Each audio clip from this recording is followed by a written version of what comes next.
So what's going on, guys? My name is Mr. Dalek JD, and in today's video we're going to be going ahead and breaking down the brand new Takeo's Memories trailer that Treyarch released yesterday. If you want to watch the full thing without any commentary, I'll link the original version down below in the description. Make sure to check that out. But in this, I'm going to be breaking it down as I didn't have enough time at first to break it down, but now I want to bring you guys some really awesome analysis of this trailer. Now the main focus of this video is going to be looking at the first 30 seconds. We're not going to focus too much on what Takeo is saying in the trailer. It is of course just talking about how time can be a cruel mistress, but can also be something that can help us. And during this period of time, Takeo looks fondly at all of the memories he's got and all of the things that's happened during time, and we see a ton of things happening behind him on screen, stuff that flickers for literally a frame. So I'm going to go frame by frame, looking at each thing and breaking it down. This first one is pretty self-explanatory. This is the teleporter room in Der Eisendrache. Now to me this next one looks to be from Zetsubou no Shima, more so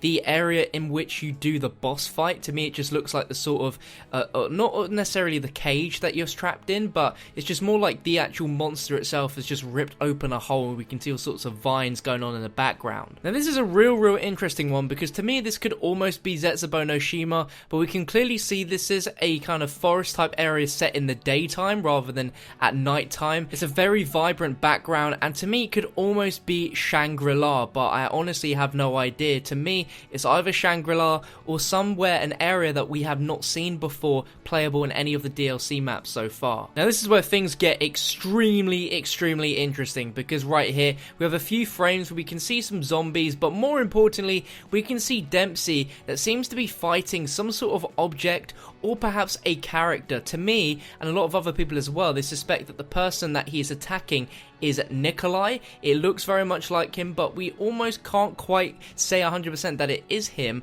But now we're wondering, why on earth is this happening? It seems like throughout all of this, some of the crew characters are killing each other off, which is something we've not seen before, and we need to explain that. Now, to me, the area that Dempsey and the zombies are in looks like a room from the Giant. I could be wrong. We don't really have any specific details to let us know where it is, but it's so strange that we see Dempsey attacking something here, and we're going to go more into it as we see more shots of the characters. But this next one seems to be a figure that is very important in Takeo's life. It could particularly be his father, or it could be his mother. We can't quite tell. Treyarch are being so damn sneaky with all of this by making it just a little bit too blurry for us to make out. But I don't know if anyone else gets the same vibe, but from this image it's almost like a family member of Takeo has walked in, seeing him perhaps practicing some stuff with the katana, because the whole layout of this seems like a Japanese oriental style room where they would practice using samurai swords. Next one's quite an obvious one, of course. This is the boat from Zetsubou no Shima during the intro cutscene. There's nothing particularly special about that,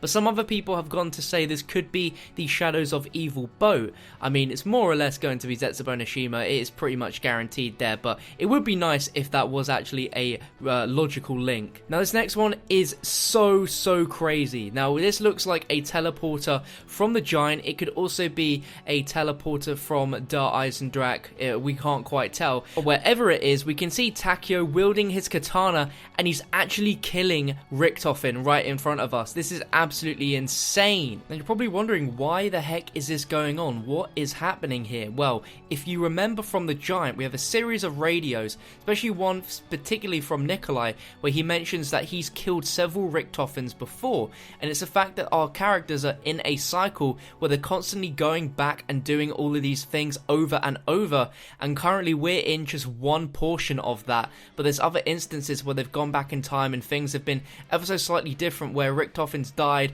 or the other characters have died in some sort of different way that we haven't seen before. During my interview with Jason Blundell, he does mention that our characters have to go into each individual universe and kill each individual version of their character. So this could be just seeing other versions of that happening, not necessarily with the character killing a 1.0 version of themselves, but just other versions of themselves being killed. Another idea that popped in my head could be that this could be how we got the blood vials from Zetsubou no Shima during that time where we teleported out and we came back in with blood vials in each of our characters. Perhaps they went back and killed other versions of their characters to get a version of blood from them. At this point in time, none of us know why they need the blood vials, but perhaps that could be a logical reason as to why we're seeing this. I don't know. Let me know what you think. Now, this shot after, I have absolutely no idea what that is. Some people think it could be Shinonuma. It is just so extremely dark, you can hardly tell any detail, so we won't look too much in this one. Now, this one is fiery. We can obviously see a body being lit on fire here. We can't tell if it's a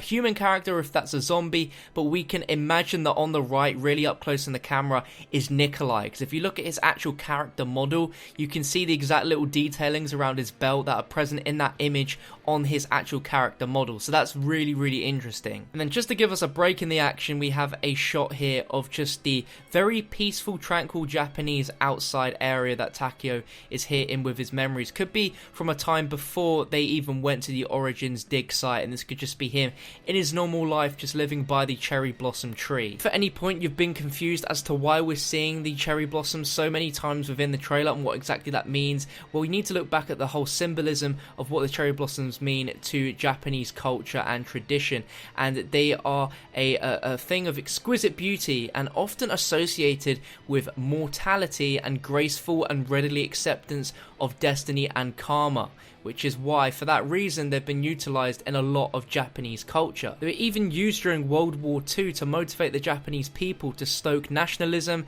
and militarism among the populace. At the start of the trailer, when we see the cherry blossom fall onto Takeo's katana, the aesthetic association with that is that the falling petals come to represent the sacrifice of youth in suicide missions to honour the Emperor. We know that this isn't going to end well for all of our characters. It seems that in order for the children to be saved, all of our characters must die, and Takeo's already seen a version of himself killed and helped that version actually die, so he's seen and represented that sacrifice there.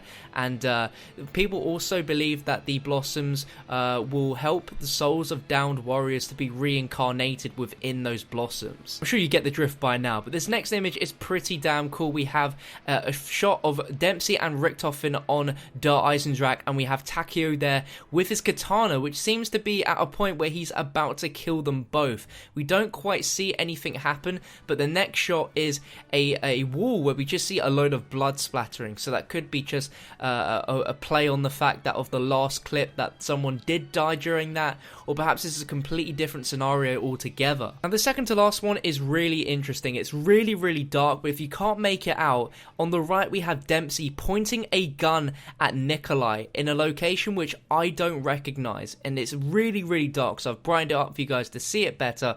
But it's just like with all of this, all of our characters are killing each other, which is something we have not seen before. This could be taking place in separate universes where it's just not something that we as the players are going to be seeing, but perhaps this is just a representation of all of the multiverses going on. And this final one is probably, in my opinion, one of the most interesting ones, and I'm not seeing a lot of people talk about this, and it's Richtofen kneeling down on a body. It looks very similar to him kneeling down on his own body in the Giant, but in this room, he's actually in Richtofen's room in Der Eisendrache. We know at some point Richtofen in another universe was actually here and present working, and Samantha's room is next to it, and this is the exact same room that you play in Der Eisendrache, where Richtofen seemingly is knelt over some sort of body about to kill someone. And I think it's just very ironic that Richtofen is in his own room, and this could be a representation of something that he was doing all the way back during the actual time of Richtofen actually being there. Sound like I'm confusing things, but basically this could be a representation of what a